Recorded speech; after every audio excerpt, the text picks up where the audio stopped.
Hello and welcome back. This is Sherry with Heart and Soulful. I'm back in the studio today, continuing work on our gel print art series. So if you are just joining me for the very first time, welcome. I do hope you enjoy this video. If you do, please give me a thumbs up and click on subscribe if you haven't done so already. And then the little bell will notify you if you click on that when I do post a new video. So I have been working on this series for quite some time. We're on episode today, I think 44, I want to say. So for those of you who have been following along from the beginning, thank you for all of your viewership and your comments and your questions and all of your support.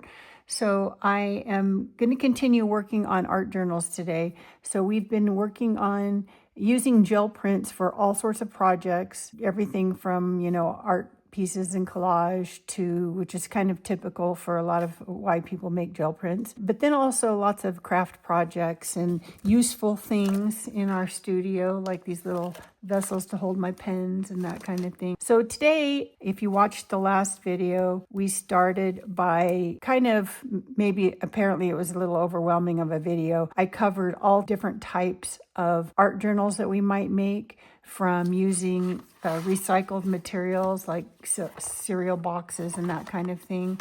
We're going to do, this one's just going to be a real thin, like a notebook, just a real thin one, to using recycled material and making sturdier, thicker covers. Some little ones, some larger ones.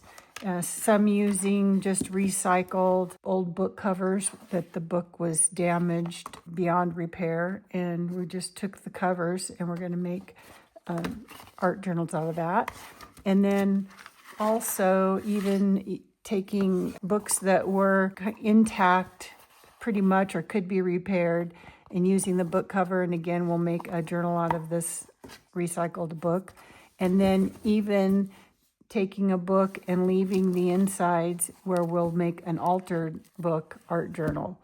So I do want to apologize to all my non-English speaking viewers. I tend to forget that this channel does get viewership worldwide, and so I maybe covered too much in the last video that was a little too overwhelming. So thank you to my viewer in Switzerland for pointing that out to me and reminding me that I need to kind of maybe keep my videos each a little more focused so that it's not too overwhelming if you're kind of just trying to also learn something new and translate at the same time. So today I'm going to continue working on these. I have been the last few days, because I have so many going at once, wanting to get them at different stages so that I can show you kind of next steps. So in the last video, I talked about the different types just so that you can maybe decide what you wanted to use for your substrate for your journal. And then we worked on using our gel prints to just start collaging onto the substrate. So it's just really,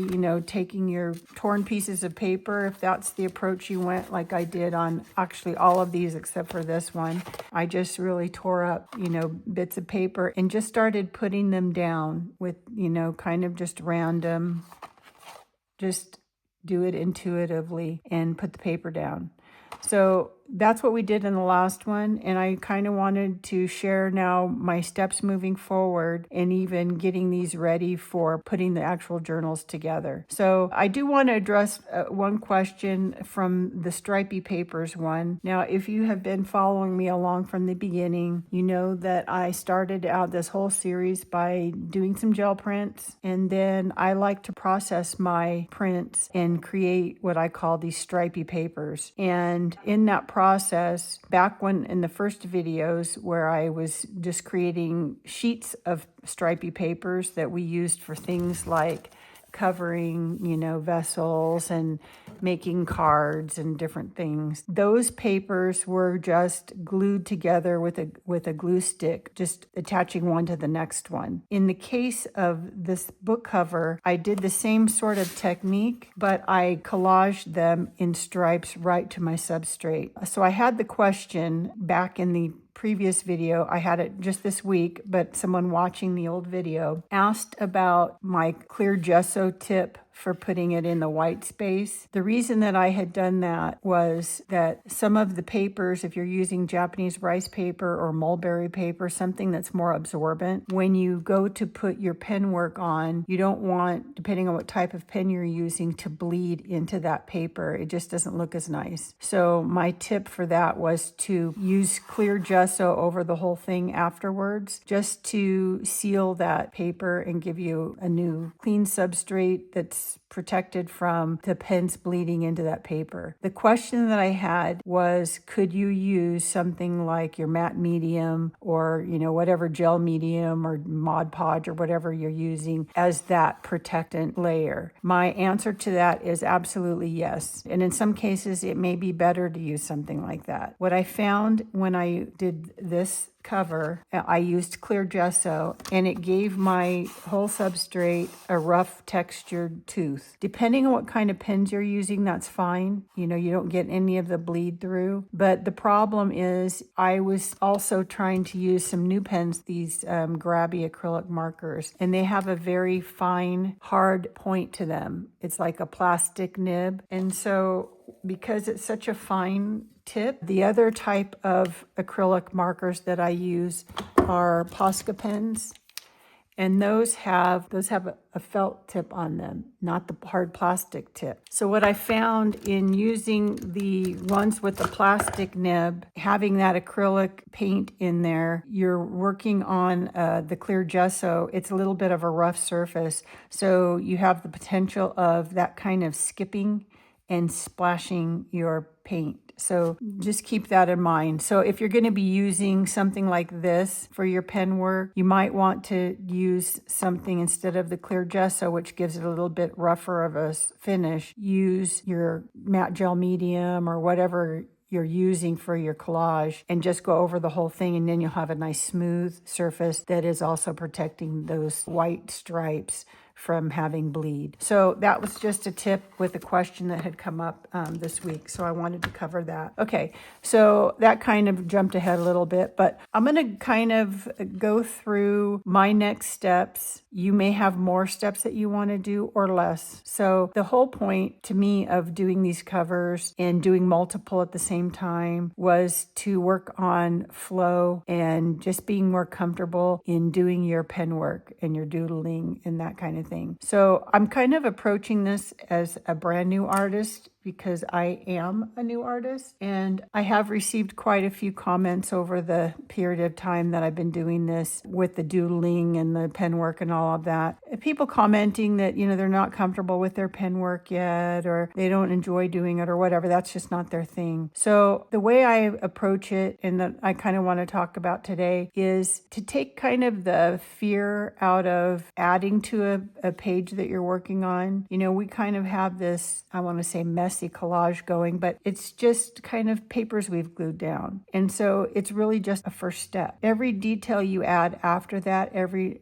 additional layer is going to give your piece more depth, more interest, that sort of thing. But you might not feel comfortable yet doing that, and that's okay. I don't want you to feel pressured or anything at all. So my suggestion is put on some music, try not to think too much about it, have multiple things going so that you could grab one, work on it for a few seconds, a few minutes, whatever, until it stops speaking to you. Grab the next one and just keep rotating. And that way you don't break your flow. You're not thinking too much about it. You're not focused on one piece and how it's going to end up. You want to not think about that. You want to just put a mark down, put a piece of paper down, whatever it is, and move on. And you really just want to kind of use your intuition. And you may say, well, I don't feel any intuition about it. And there are times when that happens where I'll pick up something and it's maybe my mood that day. Maybe things are going on in life, in your daily life, that just don't, you want to sit down and create something just as a distraction, but you kind of don't feel you have your mojo, that you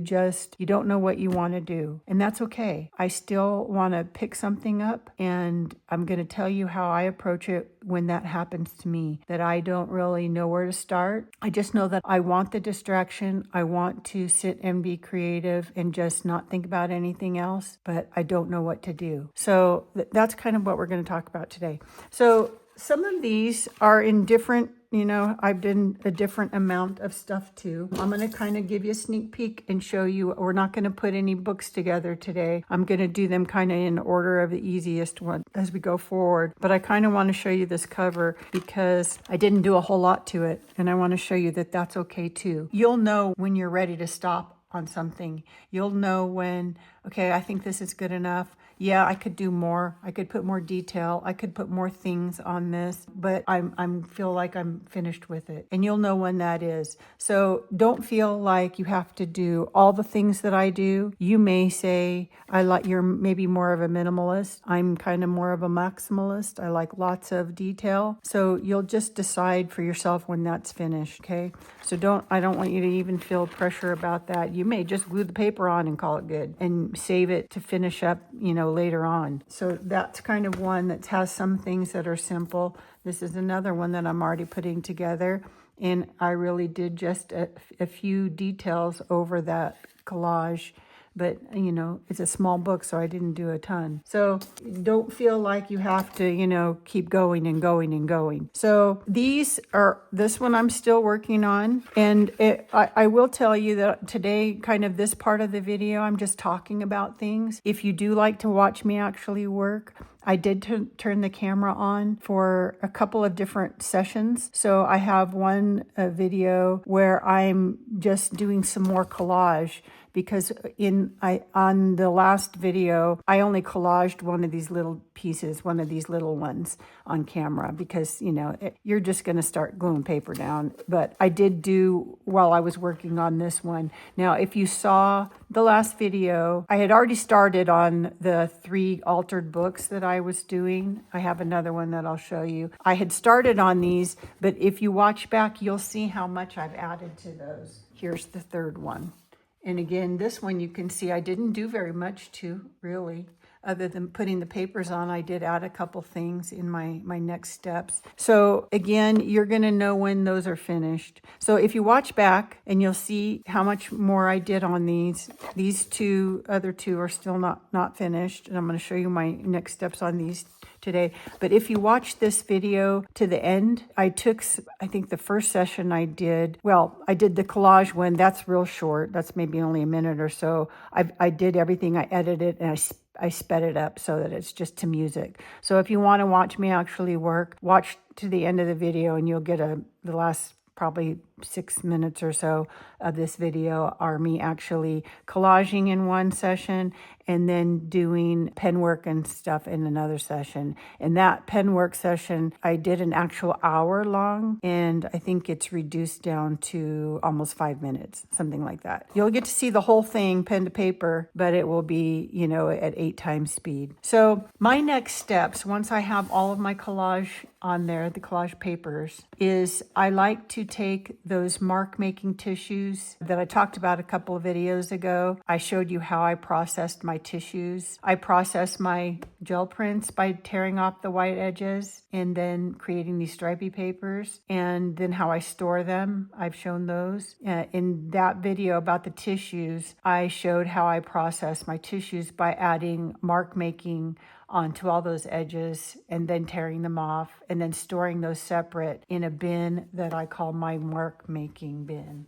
That's this full bin that I need to maybe sort through this again because it's gotten so full that I think I'm going to separate out by color and have like a black bin, white bin, and then a colorful bin. When I did that video and I showed that I was doing some marks with uncolored pieces of tissue, turns out I really love that, and I'll show you how I've used those. So those I will be making more of. The other bin that I'm starting is those tissues. Once I tear off the edges that I've done the mark making on, I end up with these pieces of just different colorful, different amounts of paint on them. But these are all the tissues after I've torn off the edges. And I ended up using these two as a next step. So kind of the order that I did things as I went along. Now, I didn't talk about it back then so much because this is all new to me too. So, I think these videos kind of will show you that I am just learning all this and experimenting with myself. So in a case like this one, I had done all of the collage gel prints first. And then I took those tissues that had paint on them. Now these are from when you're doing your gel prints and you're pulling through a stencil, that first layer. You end up with things that are mostly tissue, but with a little bit of paint that you pulled through your stencil. So those are great little mark making additions too. And it was nice because those really sort of broke up the spaces that I wanted to leave maybe the background paint. Now, if you watched the previous videos where I talked about these 3 books, these altered books, were something that I started years ago when I first started out painting book covers. And I was doing some different kind of finishes, did some kind of texture paste and that sort of thing through stencils. So you have this dimensional stuff, and then using inks and all that kind of thing and oxides and things. I kind of had this grungy cover. Then I went over and I added my gel print papers and collaged in certain spots. I already had this burlap attached and this raised part attached. So I didn't really want to cover it up. I don't mind covering a little bit of it up that you could see through. So adding those dimensions and, really pushing the paper down so you get kind of this texture and dimension going, but you can still add some of these tissuey papers over your other collage and you still see things through it. So this again was one of with the paint, this is just kind of a raw umber color on it. So you can still see through it because it's tissue, but it has paint. So it wasn't my mark making tissues. It was actually from the gel prints. So adding that layer, taking that one bin that had, the gel print paints on them as kind of a layer after the gel prints themselves, it gives you that dimension where you can see through still and just kind of soften some of the edges, that kind of thing. So that was kind of my second step after the first layer of collage. And then sometimes you may want to go back with more gel print on top of that. You kind of go back and forth with the see-through things and the opaque things and just kind of layer. And then, I still can see the paint and other things that I had done through this one. So I really didn't do a ton to this one. This is probably maybe the least amount I did, but I just got to a point where I just really felt like it was finished. So after I do the tissue layer, that first painted tissue layer, I'll call it, then I would do my mark making tissue layer. And so things like, these white circles were on a piece of tissue. If you're afraid of actually making your mark directly onto your piece, those mark making tissues are nice because it lets you kind of try out where it's going to go. And so, you kind of just play around with those pieces. So this one actually has very few of those. This is a tissue piece. Obviously that one is, but it's on a thicker tissue that you can kind of see. These were some painted tissues. And this one, you actually watch me at the end of the video. I actually collage a lot of this on. So you could kind of see my thought process as I'm going. This is one that in the previous video, I hadn't done very much at all to.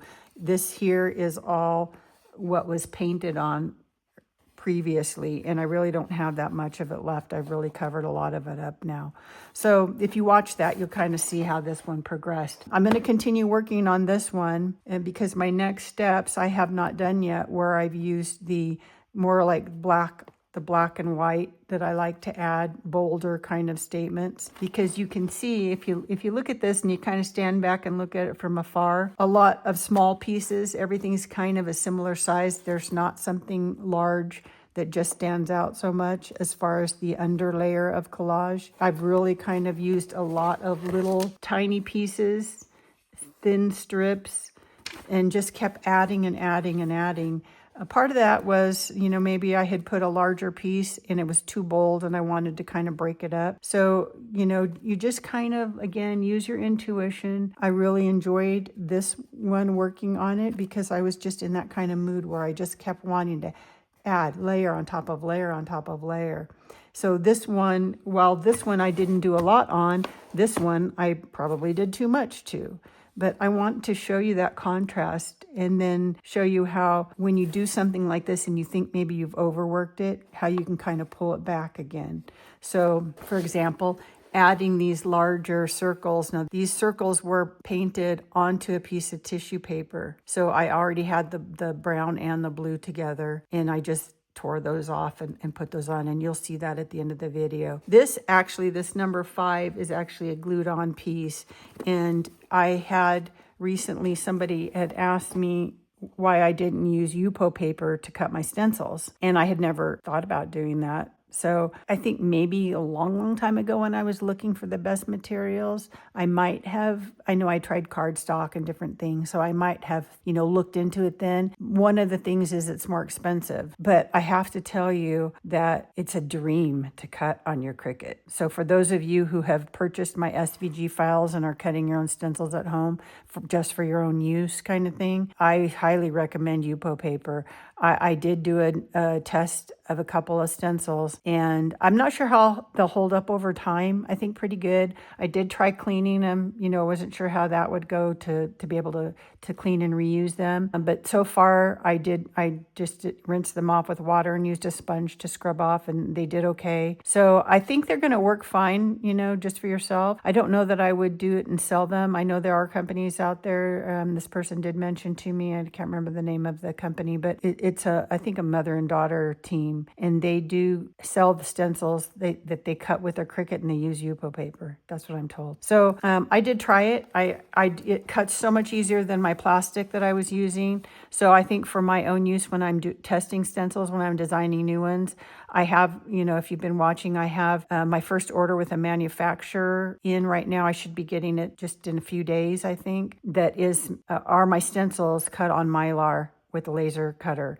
and so they'll be professionally done, and then I'll be selling those through my Etsy shop. But for my own use, the Yupo paper is great. So this was actually, I was doing a number stencil test, and this was one of the numbers that cut out. And so I'm going to save the ones that cut out that are in full, numbers, because those are great for just embellishments. And Yupo paper, you can use alcohol ink and it will color those. So that's what that is. Okay, so I know that was kind of off topic, but I guess my point is you can use other things that you glue on to embellish, in addition to like using texture paste through stencils is another way to get some dimension, but you can also, glue on bigger, thicker things to your cover. So that was a little addition. My next steps for this will be to do my mark making things, so to maybe add some larger, bolder mark making pieces. If you want, and you're not afraid to just go for it right onto your cover, you can take stencils and stencil some marks directly, using this, and just kind of stencil some things right onto your cover with paint. So you can do that. But like I said, if you're timid about it, using the tissues that you've already done the marks on, and then you can kind of test out where they go. So these little flowers even were drawn. Actually, the white part, I had just drawn just the white petals on tissue, put those on, and then just added more pen work to those. So it gives you that freedom. These arrows were also on tissue that were just glued down. So if you're timid about it and you're afraid that you're going to mess up your cover or whatever, just use the tissue mark making tissues, and then you can kind of see where they're going to go and just start randomly putting them on. So that's what all these little mark making pieces that you see were all glued on. They weren't mark made directly. This was marked on directly. So this one kind of is further along, so it has both. So I'll show you that. The other thing, if you want and you're timid about mark making, I've shown this tip before as well. If you're using acrylic paint markers. Now, I don't know if these would work as well because they're so thin and they have a plastic nib, but Posca pens are the felt tip sort of acrylic markers. I've shown this before. This is a scrap of my craft plastic. And what you can do is, if you want to make a mark, but you don't want to do it directly to your book, you can just make it on this craft plastic. And that way you can kind of see where you might want it, how it looks. And then once you've done this, you can actually wipe this off and just reuse it. So, maybe some of these I've kept where I let them dry, and even in different colors, and then you always kind of have that mark to use, or you can, just wipe it off and, practice again before going directly onto your book. So now, once I knew if I wanted those 3 lines here, I could just take my marker and put them on the book. So that's just another little tip if you're timid. Now, again, I think the more you do something, the more relaxed you get about it, and then it just flows easy and you won't second guess yourself all the time. So that's kind of why I'm creating these art journals, because I need to work in them. I need to practice more and just to get more comfortable with things. So we're kind of just starting out with that by doing these covers. So on this one, you can see I've done quite a bit more. This is a tissue that I added. All of these really, I think, were all tissue marks, adding the white pen, to this, adding a black pen here. These were actually, I keep my little box of different kind of crayons. So I have some Stabilo Woodies here, those go on waxy, and they kind of, I don't believe these are water reactive. So those just kind of go on like a crayon. These Caran d'Ache Neo Colors 2 Aquarelle, these are water activated. So you can color them on and leave them that way, or I keep a little water pen in here, and then that's what this circle is you can go over that and activate it, and it kind of blends some more. It just gives it a different look than that crayon look. And then these are just some Tim Holtz Distress watercolor, same kind of thing. So you can, make marks with some crayons. I've been using these Grabby. These are the thin plastic point acrylic paint marker. So it's acrylic paint, just like the Posca pens are acrylic paint. You can even use, watercolor.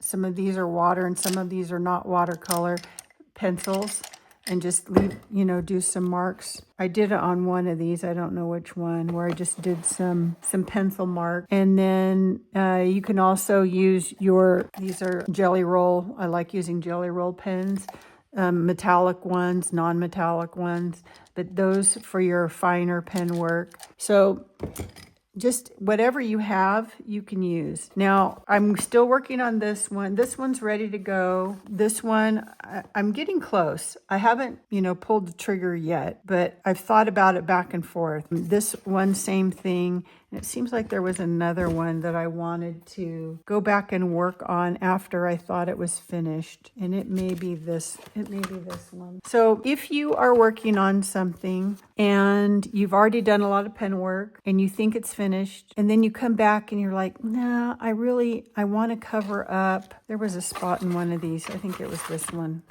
I really don't like how this line is here.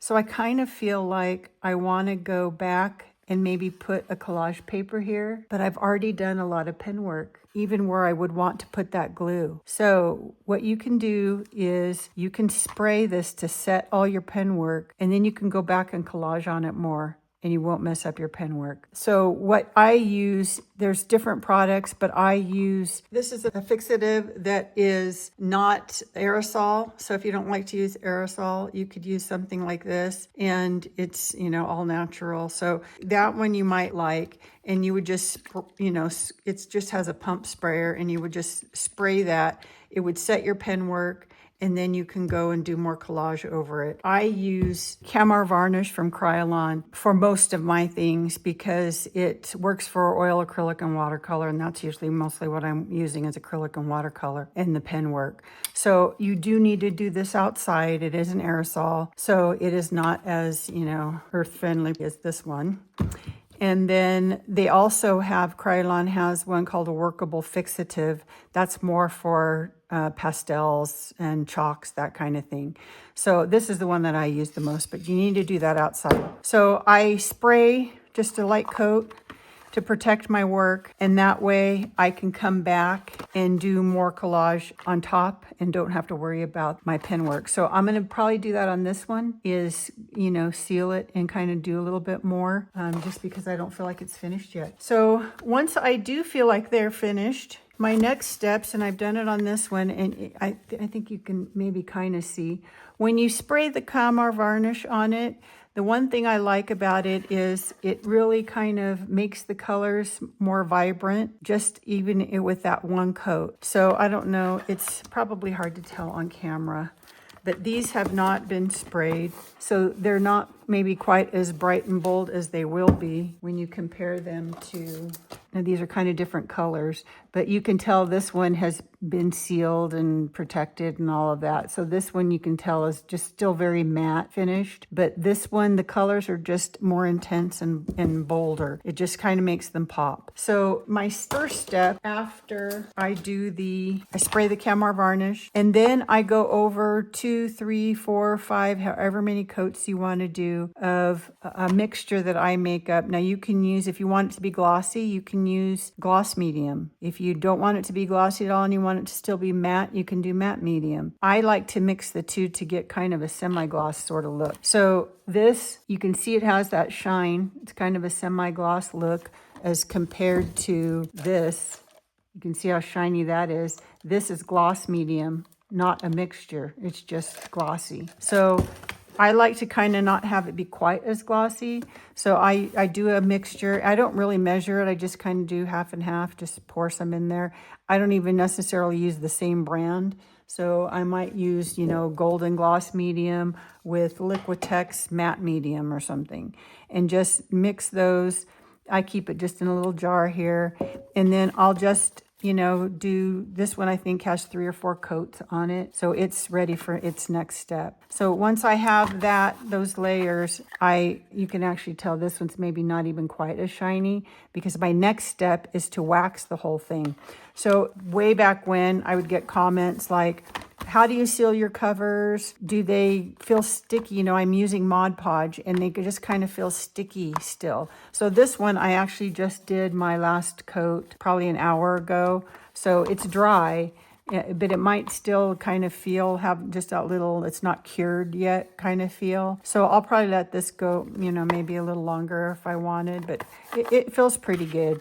So my next step is to use a wax. And what that will do is it will take away, it's going to be sticky when you put it on, but it'll take away that you buff it out after it's dry. So it will end up having just a really nice finished feel to it. It's not sticky at all. And you can just clean this off, dust it off. It'll kind of repel water because it's just a very nice now protected finish.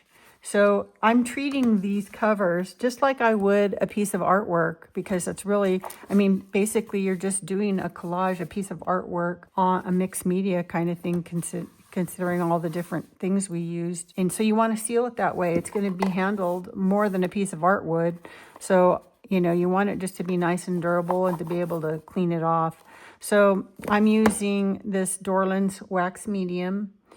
I suggest wearing gloves with this because it does have a stickiness. Okay, so I have some gloves, and then I'm gonna, you can use, this is just an old piece of old t-shirt, or I bought a bag of these. They're actually recycled paper or something, but they have a cloth-like feel, so they're more durable. They're just a bag of rags. I'm gonna use a piece of this, I think. And I don't reuse these for this wax, so I'm just gonna cut a little. I don't need a very big piece. It doesn't take very much. I've had this is my only jar. So I've had this for a long time and I haven't used very much. So it goes a long way. So you just put this, get a little wax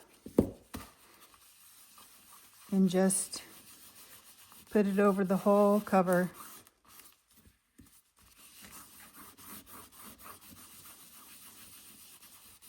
And that's going to give your cover a nice protection, and it won't have that sticky feel. So I'm not, you can use any brand of product, whatever you have, to seal this. If you're using Mod Podge products, they have a whole range of products now for different things, furniture finishing and that kind of stuff. So you just use whatever product that you have, that you could use the same thing that you've been collaging with, if you've been using some kind of medium, and you're just going to seal that to get those protected layers. But then, you know, some of them, depending on the brand, may be stickier than others. And I'm even going over this burlap because everything has like so many layers now of the sealer in there that it kind of fills in those little crevices, but then you still have that texture, you know. And you'll notice on my pen work, those had these frayed edges, and they kind of had that feel of like a rug or a weaving of some kind. So I kind of repeated that, just those little hash marks around. Okay, so I have a good coat on that side with the spine here. And then once I'm finished with this, I'm going to let this dry. They say 24 hours. You know, it may not take that long. You'll just check it, you know, go do something else and come back and check it maybe at the end. If you do these earlier in your day, and then maybe by the end of the day before your quitting time, you can buff it out. But you're just going to put this on. I know it's hard, you can't even really see it at all, but if I didn't have these gloves on, I would feel it. It would feel very sticky and tacky. Just kind of like how tack cloth feels, like if you've sanded and you clean with tack cloth, how sticky that is. That's kind of what this is like. So just get a good coat everywhere.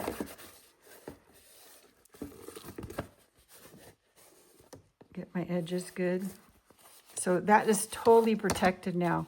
So I don't need this anymore. And then you can take a clean and maybe get any excess off, because you don't want a ton on there. You want it to dry. So just make sure you don't have any excess. So that already feels pretty good. And then I'll let this dry. And then I'll come back just with a clean, dry cloth like that and buff it out. And that will get its shine back up. So you can still see it has some sheen to it because of all those layers underneath. But when you put that wax, it kind of dulls it down a little bit. Once that's dry and you buff it out, that'll be all, you know, shined back up again. So I really like how that one turned out. So it's pretty simple. Didn't do a ton to it, but I just have, you know, some little details. And then, like I said, this one is kind of the one I've been working on. This one I think is probably red. I don't know. I haven't decided yet. So I may have to keep going back and forth about this one. But again, I've sprayed this so that I can go back. Not since my last pen work, but if I wanted to go back again, I can spray it again. But I've done some little mark making things that I would need to cover if I decide I do want to collage more onto this. But I think that one's looking pretty good. This one does need a lot of work still on it. So my next steps are my mark making tissues and then some pen work and whatnot. So next time you see that one, it will be quite different, I think. And then I think I'm pretty much finished, unless I want to do a little bit more on this one, which I think I probably do. Then those will be ready to become journals. This one's ready to become a journal. This one needs a little bit more work, I think. This one is a journal, so I'll cover in the next video. I think I'll cover maybe these two because this one's so simple that maybe I'll do that one and this one in the next video of how to actually put our journals together. So that is it for me today. I hope that you're enjoying working on your cover and, you know, put the music on, get the flow going, work on it, put it away. Come back and do it until you feel it's finished. I don't normally just sit at one time, start to finish and do something. You can, maybe you're in the zone and you're able to just start and get it all finished and ready for the next step. So that's it for me today. Have a great rest of your day. Now go make something. Bye.